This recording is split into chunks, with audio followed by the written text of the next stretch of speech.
네, 오늘 예스겔 8장 17절부터 18절 두 절 말씀이니까 함께 천천히 봉독하겠습니다.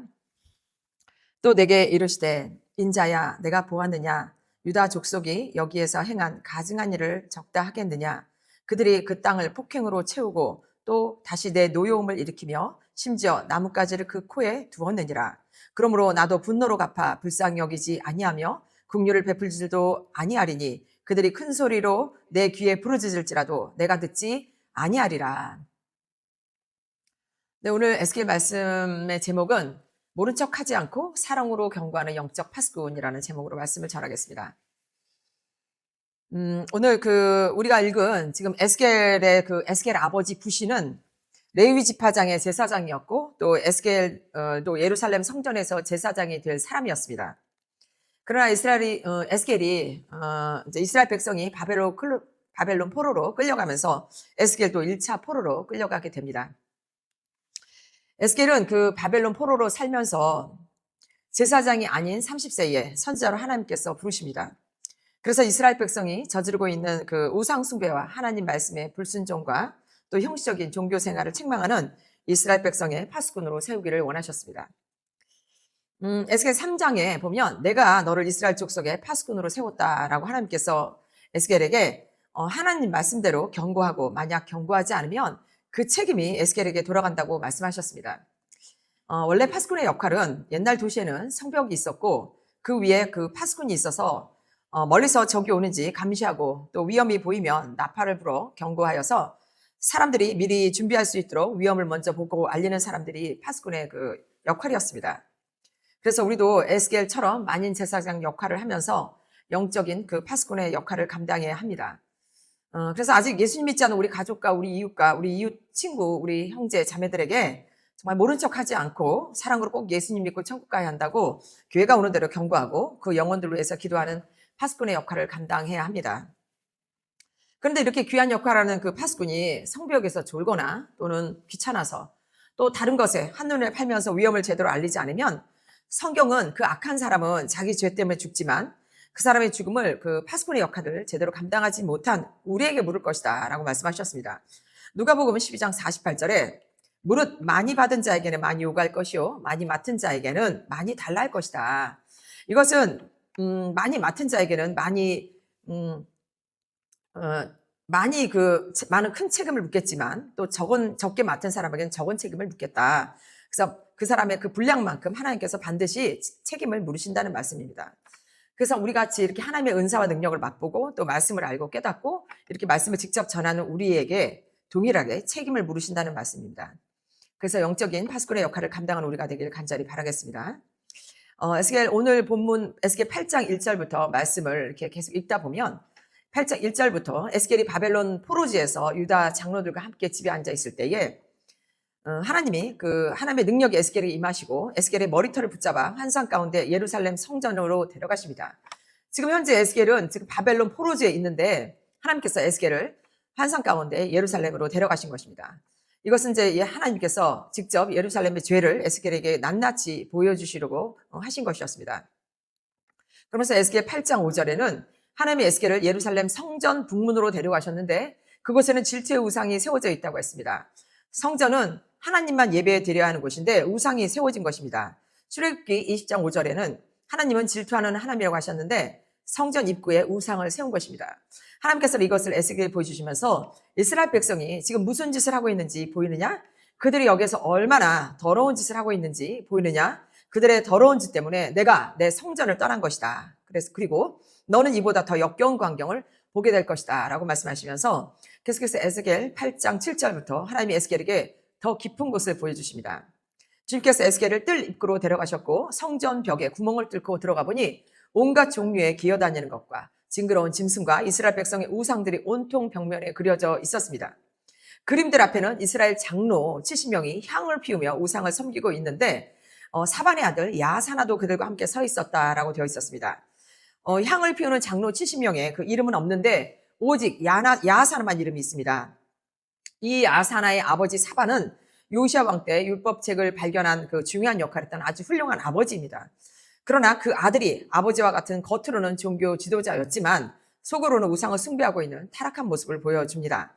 그래서 그 아버지가 교회 안에서 또 훌륭한 목회자라도 그 자녀가 교회 안에서 자랐더라도 이렇게 야하사나처럼 타락할 수 있다는 경고의 말씀이라고 생각을 합니다.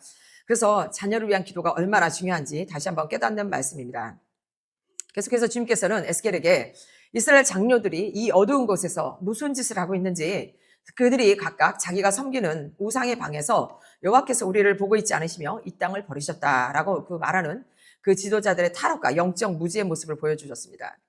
그러면서 하나님께서는 에스겔에게 이제 너는 그들이 이보다 더 못된 짓을 하고 있는 광경을 보게 될 것이다 라고 말씀하시면서 에스겔 8장 14절에 여자들이 성전에 앉아서 단무스 신을 위해 울고 있는 모습을 보여주었습니다.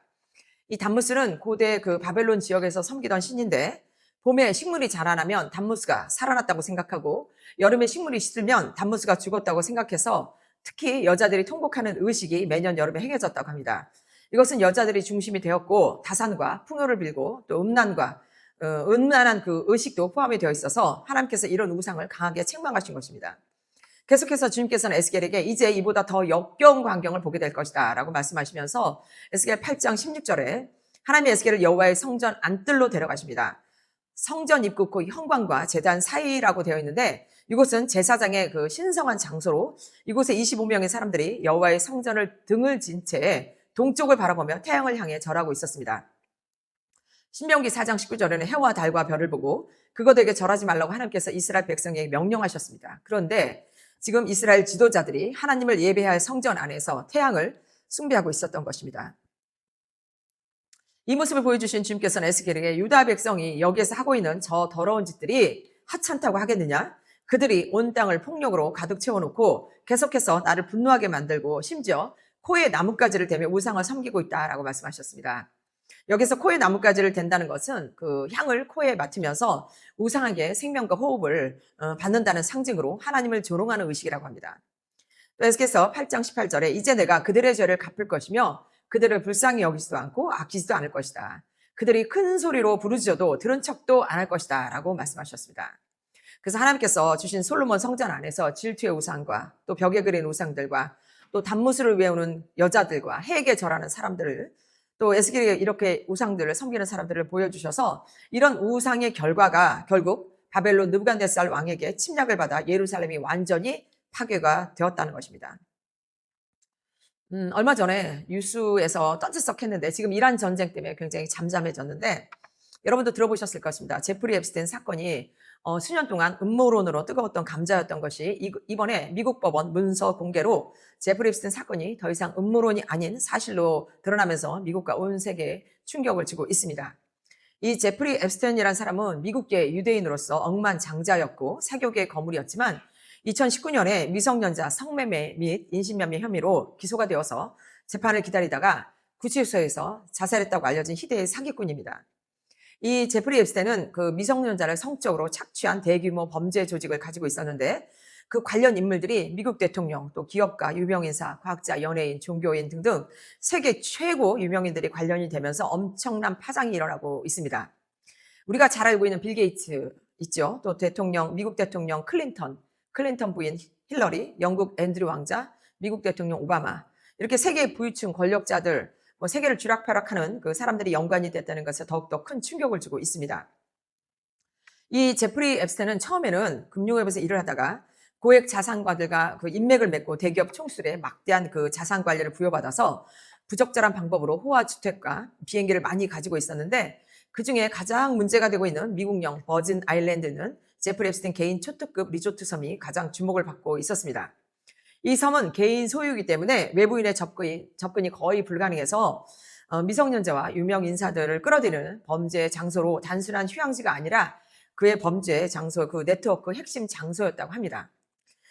지금 미국 법무부 사이트에 들어가면 약 350만 페이지 앱스테인 내부 자료가 공개가 되어서 우리도 가서 들어가면 볼 수가 있습니다. 이런 일반인도 볼 수 있는데 이 문건들이 정말 내용이 충격적이어서 미국 안에서 지금 난리가 나고 있습니다. 성경에 이스라엘 백성이 하나님 대신 바알을 섬기다가 하나님께 벌을 받는 이야기가 나옵니다. 과거 농경사회에서는 비가 굉장히 중요했기 때문에 사람들이 바알에게 비를 내려달라고 제사를 드렸는데 그 의식으로 자기 몸을 베어 피를 흘리고 성행위를 하고 아이를 제물로 바치는 일이 있었다고 합니다. 그런데 최근 공개된 문건에 제프리 앱스틴이 은행에 송금할 때에 바알이란 단어를 사용했다는 그 큰 화제가 되었습니다.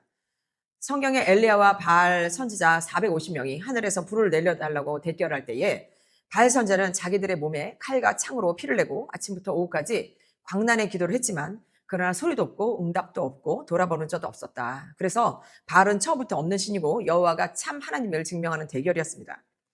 이 제프리 앱스틴이 바알 단어를 사용한 것에 그 합리적인 의심이 드는 메일이 공개가 되었는데 내용이 참 기가 막힙니다. 제프리 앱스틴 피해자라고 하는 사람이 당시 나이가 어렸는데 당시 제프리 앱스틴 소유 요트 안에서 흑인 남성과 백인 여성 성관계 모습 중 피를 흘리는 모습을 보았고 그들은 시미터라는 칼로 발을 베어 피를 흘리는 제사를 준비하려는 의식이 있었다고 합니다. 이 시미터는 중동에서 쓰는 칼로 칼날이 안쪽으로 휘어져 있는데 바알 의식을 했을 가능성이 있다고 합니다.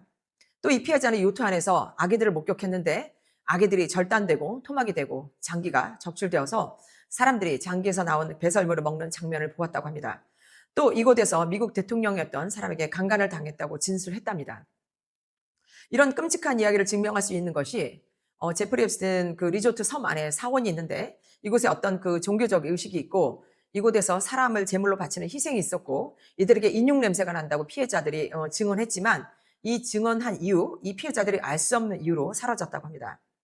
평소 제프리 앱스틴은 노화 방지, 영생에 집착했고 특히 여린 그 백인 여자 아이에게 집착했다고 합니다. 그리고 이번 제프리 앱스틴 문건이 사진, 영상, 이메일 문서로 공개가 되었는데 무려 900회가 넘는 피자라는 단어가 나온다고 합니다. 피자 파티하자, 피자를 먹자라는 메일들이 오고 갔는데 보통 아동 성 그 착취범들이 사용하는 은어들이 피자는 아동, 치즈는 여자아이, 핫도그는 남자아이를 부르는 은어라고 합니다. 그런데 제프리 앱스틴 문건 그 수많은 사진 중에 정작 실제 피자 파티나 피자를 먹는 그 사진은 단 한 장도 없다고 합니다. 그래서 이 피자라는 단어가 아동을 말하는 것으로 추정한다고 합니다. 실제로 미국에 10만 명 이상의 수많은 아이들이 실종되고 있다고 합니다. 그런데 이 문제에 직접적인 목소리를 내는 사람들이 한결같이 갑자기 의문의 죽음을 당하거나 교통사고가 나거나 경력이 파괴되는 일이 일어났다고 합니다. 그리고 더 경악할 만한 일은 뉴욕타임즈에 이런 기사가 있다고 합니다. 이 제프리 앱스틴이 자신의 DNA를 20명이 넘는 여성들을 임신시켜 인류의 쉬를 뿌리겠다는 소름 끼치는 기사가 나왔는데 실제로 제프리 앱스틴 그 피해자로 여러 백인 여자들이 아이를 낳았고 아이를 바로 데려갔다는 메일이 나왔다고 합니다. 이 제프리 앱스틴이 이스라엘 간첩으로 전 세계 유명 인사들을 성적으로 약점을 주어서 거강 같은 역할을 했다는 이야기도 있고 또 자살했다고 알려져 있지만 정작 그 자살했다는 정작 구치소 그 CCTV 영상은 삭제가 되어서 정말 우욕투성인 정체를 알 수 없는 사람이라고 합니다. 오늘 에스겔 말씀처럼 겉으로 보기에는 경건하고 깨끗한 그 종교 지도자들이 막상 성전 안에서 아무도 모르게 은밀하고 더럽고 역겨운 우상숭배 모습을 낱낱이 하나님께서 에스겔에게 보여주신 것처럼 지금 제프리 앱스틴과 세계 권력자들이 똑같이 은밀하고 더럽고 역겨운 우상숭배를 몰래 숨어서 하고 있는 모습을 하나님께서 온 세상 사람들에게 보여주신 사건이라고 생각이 됩니다. 지금 우리 눈에는 제프리 앱스틴과 같은 공중 권세 잡은 자들, 공중 권세 잡은 자들, 일루미나티, 프리메이슨, 딥스테이 같은 이런 초엘리트 같은 자들이 온 세계를 지배하고 있는 것 같지만 그래서 이런 악한 일을 했음에도 감옥에 가지 않고 온갖 부귀영화를 누리고 있는 것 같지만 또 세상법이 모든 것을 지배하는 것 같지만 지금도 바알 앞에 우상 제물을 바치며 자신의 돈과 권력과 정욕을 위하여 악한 일에 앞장서는 사람들을 향해서 그들을 불쌍히 여기지 않고 심판할 것이라고 말씀하시는 하나님 말씀에 더욱 두려움을 가져야 할 것입니다. 지금 이란 전쟁이 일어나고 있지 않습니까? 지난 2월 13일 이란의 그 성난 군중들이 이란 전역에 세워져 있는 바알 우상에게 돌을 던지고 불을 지르고 무너뜨리고 발로 밟는 모습이 공개가 되었습니다. 이번 전쟁으로 인해서 많은 그 이란 지하 그 기독교인들이 있다고 알려져 있고 전 세계 기독교인들이 지금 이란에서 부흥이 일어나고 있다고 합니다. 그래서 이 바알 우상이 우연히 무너진 것이 아니고 이란 땅에도 예수 그리스도의 복음이 심겨졌기 때문에 하나님께서 이 바알 우상을 무너뜨린 거라고 생각이 됩니다. 그래서 우리는 어디에서나 이런 영적 파수꾼 역할을 감당해야 하는 이유가 지금 세계 곳곳에 부흥이 일어날 수 있도록 하나님께서 직접 일하시기 때문에 더욱 우리가 열심히 해야 할 것입니다. 우리의 심은 혈과 육에 대한 것이 아니요 통치자들과 권세자들과 이 모든 어둠의 세상 주관자들과 하늘에 있는 악한 영에 대함이라 이 말씀처럼 우리는 정신을 차리고 이 영적인 싸움을 기도로 채워나가며 모른 척하지 않고 사랑으로 경고하는 영적 파수꾼의 역할을 잘 감당하는 저와 여러분 되기를 간절히 바라겠습니다. 예, 말씀을 마치겠습니다.